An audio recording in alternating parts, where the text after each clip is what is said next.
Thanks for joining us here in Geneva for AI for Good Global Summit 2024, where I'm delighted to be joined by Andreas Forsland. Andreas is Chief Executive Officer at Cognixion. Thank you for joining us. Thanks for having me. So Andreas, Cognixion is a neurotech company blending neuroscience and AI to help deliver some of the SDGs in healthcare in particular. So tell us more.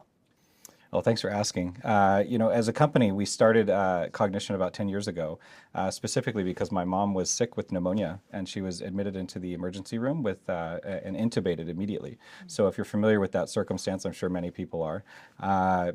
She was unable to speak for herself and she was unable to move her body in a way that she could have sort of independence. And so that was really the inspiration for creating Cognixion originally, was to figure out what would be the best sort of user interface for a person that was unable to they were sort of locked in their body, but unable to communicate or move. And so we decided to create a brain-computer interface with augmented reality. So you could put these two things into a single headset where the person could be laying in bed and whether they're sitting back or leaning forward, and they could see information like an app in front of them. But the beauty in this is that if they had diminished abilities, like they couldn't use their hands or they couldn't really use their eyes very well or they couldn't speak, they could use their brain and they could actually interact with the app using their brain to select things. It's a very pioneering technology that you're dealing with. Do you think that it's important to have the conversations we're having here around an ethical and responsible use of AI and neuroscience to help enhance people's well-being? Absolutely. We started the company from the beginning in the spirit of giving agency and independence to people that didn't have it. So in the notion of restoring abilities for individuals. Now, if you sort of take that in a microcosm with solving, say, an individual's plight for independence, that's one thing. But then when you realize statistically, there's over 1.5 billion people worldwide that have some form of disability. About half of those disabilities impact the nervous system, specifically the brain and the peripheral nervous system. And so our technology could actually be deployed out into the world to help unleash creative, humanity, really, to allow more flourishing, more quality of life, and actually increasing the quality of health for many, many people, whether that's someone who has a stroke or Parkinson's or ALS or any of these sort of acquired conditions or degenerative conditions. People could have a much better life as a result of having a neural interface. A lot of the conversations we've had so far at AI for Good Global Summit circle around the fact that to really unlock the power of AI, we need more trust. We need to build that trust. And when it comes to brain-machine interface, I guess trust is very important, isn't it? Yeah. So how do you work around that and that challenge? The interesting thing is we take this very seriously. And so we started out as a medical device company. So having to build cybersecurity and trust and high quality systems was sort of embedded into the soul, sort of the core of the business. So we sort of get a leg up on trust. However, many people don't know us. And so for the first time, you might learn about Cognixion and say, this is a brain company.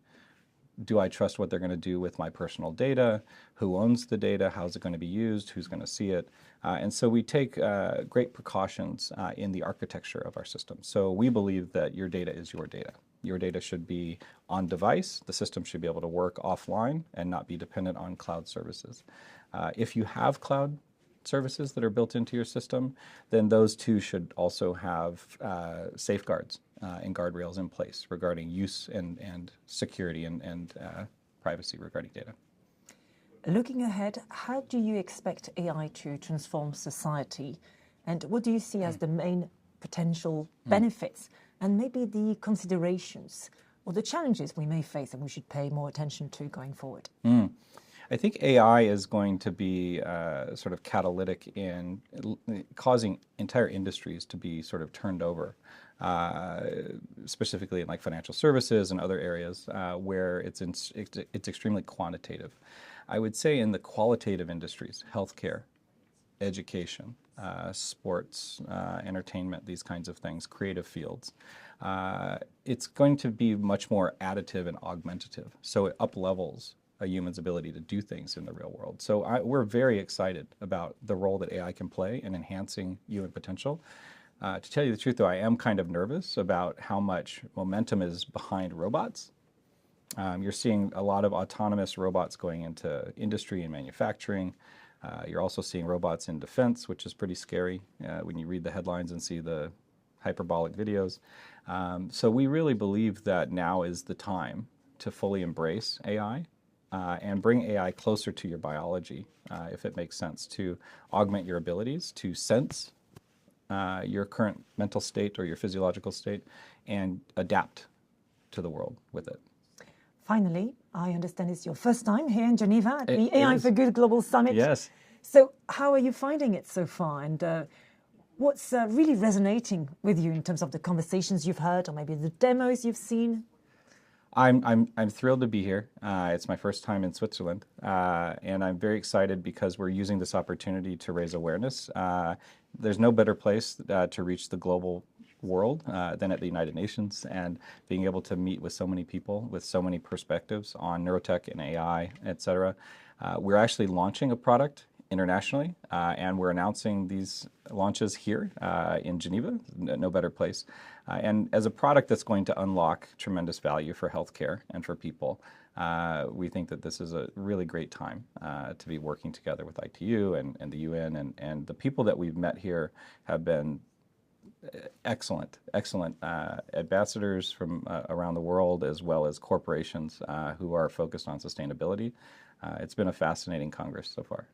And it's not just a product, is it? It's actually a platform to enhance collaboration. Yes, yeah. We started the company doing medical device, but it was for a very small niche of augmenting someone's ability to speak.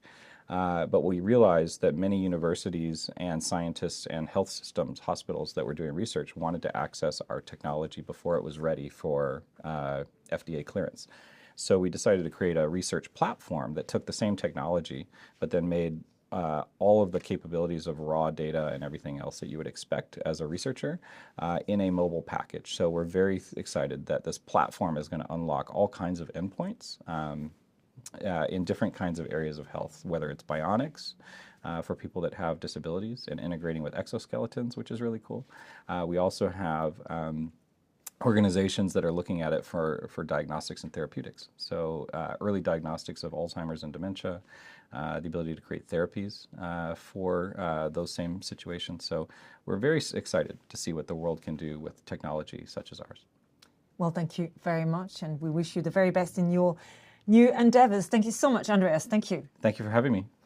That was Andreas Forsland, who's CEO at Cognixion. Thank you for watching.